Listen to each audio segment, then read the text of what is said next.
Happy Thursday, everybody. I hope you're doing well. Loving this beautiful weather that we got going on right here. I just wanted to invite you to check out last Sunday's sermon. If you haven't seen it, it's up on our YouTube site. We're casting some vision about who God has called us to be, and we really want all our connectors to take a few minutes and watch that so you understand who we are. One of the things we talked about on Sunday is the ecclesia, and the ecclesia was the original Greek word for church in the Bible. We made the comment, this is really important for us, that Connections is not a church. We're not an ecclesia because we're not just a body of believers. We have a lot of people in different levels of faith that are part of our family and part of us. And so we're not an ecclesia.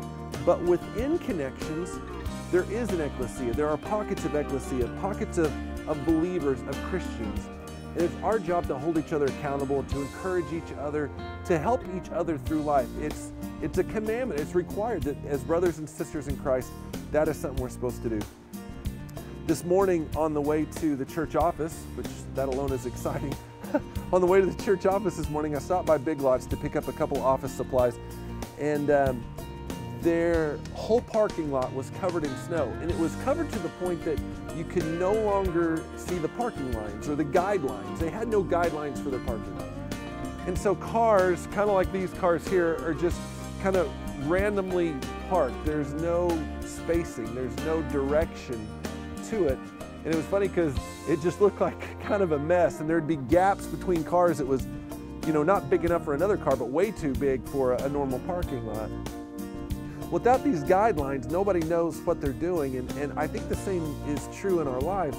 If we don't have friends and family and ecclesia, if you will, that's helping us, then we're kind of missing these guidelines, and things just kind of get out of whack. They get clunky. I found this. We found this verse this morning. I thought it was really good. Ephesians 4 says, 4:25. Therefore, each of you must put off falsehood and speak truthfully to his neighbor.